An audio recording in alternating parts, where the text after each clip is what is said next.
इसके बाद एक मेहमान खुसूसी तौर पर जो है पुणे से आए हुए हैं निसार अहमद साहब से दरख्वास्त करता हूँ मुख्तसर में एक स्वीट एंड शॉर्ट तौर पर जो है एक अपनी बात को पेश करें प्लीज।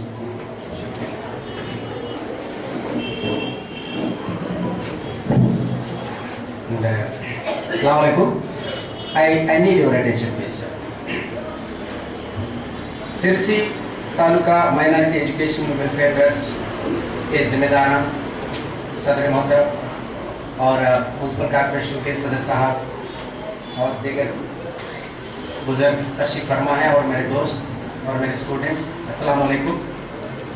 यहाँ पर मैं मुख्तसर सी बात आपके सामने रखना चाहता हूँ and I need your attention please. See इंसान दुनिया में आके तकरीबन 1 लाख साल हो गया, 2 लाख साल हो गया, न जाने कितने साल हो गया, तब से वो बीमार होता ही आ रहा है नहीं और इलाज भी करता आ रहा है और मुख्तलिफ इलाकों में मुख्तलिफ तरीके से इलाज करता आ रहा है। और ये माहिरीन अद्वियात खासतौर से तिब डॉक्टर्स जिसे कहते हैं, उन्होंने कई अलग अलग तरीके इख्तियार किए, ईजाद किए। से फॉर एग्जाम्पल जब भारत की बात करते हैं, भारत आज जो मैप में नजर आ रहा है वो छोटा भारत है, एक जमाने में बड़ा भारत था, बहुत बड़ा भारत था। उस भारत में एक तरीका इख्तियार किया गया था इलाज का, जिसको हम आज आयुर्वेद के नाम से जानते हैं। ठीक है, ठीक इसी तरीके से यूनान में भी एक तरीका इख्तियार किया गया था। मुख्तलिफ डॉक्टर्स ने इजाद किया, तरीके दिए, जैसे कि हमारे हजरत फरमा रहे थे हिप्पोक्रेट्स, बोखरात है, गैलन है, जालिलूस है, ये बड़े बड़े डॉक्टर्स हैं, इन्होंने ये इलाज के तरीके बताए थे। ठीक इसी तरीके से अमेरिका ले लो, यूरोप ले लो, अफ्रीका ले लो, ऑस्ट्रेलिया ले लो, चीन ले लो, भारत ले लो, मुख्तलिफ तरीके इख्तियार किए हुए थे। अब मैं इंपॉर्टेंट बात बताने जा रहा हूँ आपको। इंसान बीमार होने की असल वजह जो है, असल वजह मानी जाती है उसका फासिद हो जाना, उसके जिस्म का फासिद हो जाना, इम्प्योरिटीज इन द बॉडी के इम्प्योरिटीज उसको कई तरीके की बीमारियां लेके आ जाते हैं। ठीक है, इस फासिद चीजों को, जिस्म में मौजूद फासिद चीजों को बाहर निकालने का तरीका मुख्तलिफ डॉक्टर्स ने, मुख्तलिफ इलाजी तरीकों ने मुख्तलिफ तरीके से बताया। I will give an example to you. Ayurveda में एक तरीका था बदन के फासिद खून को निकालने का, और उसको लीच मेथड कहते हैं। लीच एक छोटा सा जोंक जिसे कहते हैं हम, मीठे पानी का जानवर है, उसको क्या करते हैं, उसको लेते हैं जहां पे आपको वुंड है या ऐसी जगह जहां से आप फासिद खून निकालना चाहते हैं, वहां पे उस लीच को अप्लाई करते हैं। वो लीच क्या करता है, वहां के खून को सक करके निकाल देता है। जैसे ही सक करके निकाल देता है तो आपको बिल्कुल आराम महसूस होता है। और यहाँ यूं समझिए कि the toxins and unwanted material in the body and dead cells, virus and the dead bacteria ये सब जो होते हैं वो जमा हो जाते हैं बदन में, उस जगह से वो बाहर निकल जाते हैं। This is the method adopted by Ayurveda. आज जो है वो जोंक का method, it was adopted by यूनानी people. आयुर्वेदा की उस मेथड को यूनानी पीपल ने अडॉप्ट किया है और उसको आज भी प्रैक्टिस कर रहे हैं। ठीक इसी तरीके से आज से तकरीबन मैडम बता रही थी 5000 साल पहले, आज से 5000 साल पहले अफ्रीका में इस फासिद मादों को निकालने का तरीका जो है प्रैक्टिस किया जाता था और सींग को इस्तेमाल किया जाता था। आज कप को इस्तेमाल करते हैं, उस जमाने में सींग को इस्तेमाल किया जाता था, सींग इस्तेमाल करते थे। और यह तरीका अफ्रीका में आम था, क्वाइट कॉमन था। अफ्रीका में कॉमन था, यूनान में भी कॉमन था। ये अफ्रीका के यूनान के मेथड्स को अरबों ने अपनाया, अरबों ने अपना के उसको लफ्ज दिया हिजामा। ये लफ्ज जो है हिजामा, हिजामा का मतलब होता है साफ करना, साफ करना। ठीक है, ये हिजामा जो है प्रैक्टिकल तरीके से अरब में खास तौर से अपनाया गया, अरब में खास तौर से अपनाया गया। ये अरब का तरीका दुनिया भर में घूम रहा था, यहाँ तक कि यूरोपियन डॉक्टर्स फ्रॉम 1520 टू 1942 तक बेहतरीन तरीके से प्रैक्टिस करते थे दिस मेथड, हिजामा मेथड।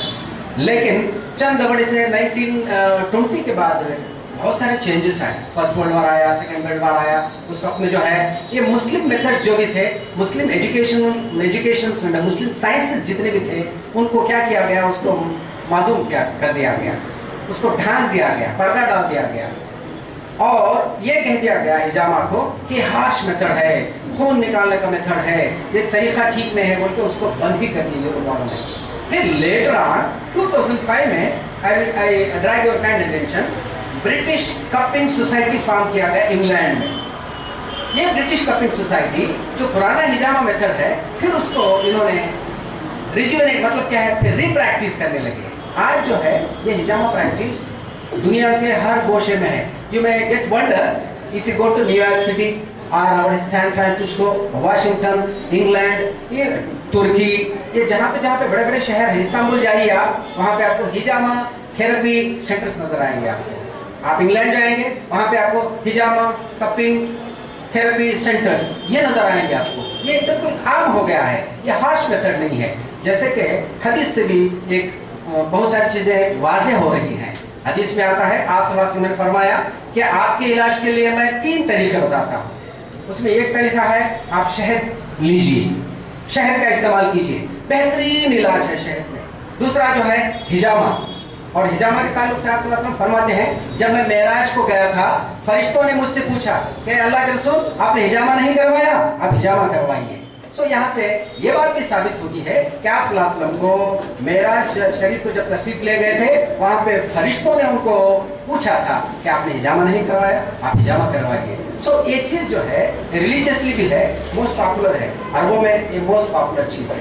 इससे हटकर मैं आखिरी में एक बात बताना चाहता हूँ कि सुन्नत तरीका भी है और मेडिकल आर्ट जो है, आज जो मॉडर्न मेडिसिन है, इसको क्वाइटली एक्सेप्ट की है और इसको अच्छे तरीके से प्रैक्टिस भी कर रही है। और ये प्रैक्टिस में जैसे कि मैडम बता रही थी, बदन के मुख्तलिफ पार्ट्स होते हैं, टॉक्सिन्स जमा हो जाते हैं। से फॉर एग्जाम्पल आज आप दुनिया में घूमते फिरते रहते हैं, पोल्यूशन है, एयर पोल्यूशन है, वाटर पोल्यूशन है, कंटामिनेटेड फूड लेते हैं। जैसे ही आप रोड पे घूमते हैं तो मोटर का, गाड़ियों का धुआं निकलता है, उससे जो लेड निकलता है, नाइट्रोजन निकलते हैं, फ्लोरोफ्लोरोकार्बन्स निकलते हैं, ये सब सारे आपके बदन में जाते हैं। आपके बदन में जाने के बाद वो कौन सा प्यूरिफिकेशन मेथड है आपके बॉडी में जो कि इन सारे फासिद मादों को, टॉक्सिन्स को दूर करता है? कोई एक ऐसा खास मेथड है वो क्या कहता है, हमारा जिगर जिसे लिवर कहते हैं, वो और हमारे गुर्दे इसको साफ करते हैं। लेकिन सारे बदन के सारे फासिद और सारे टॉक्सिन्स को साफ नहीं करते हो।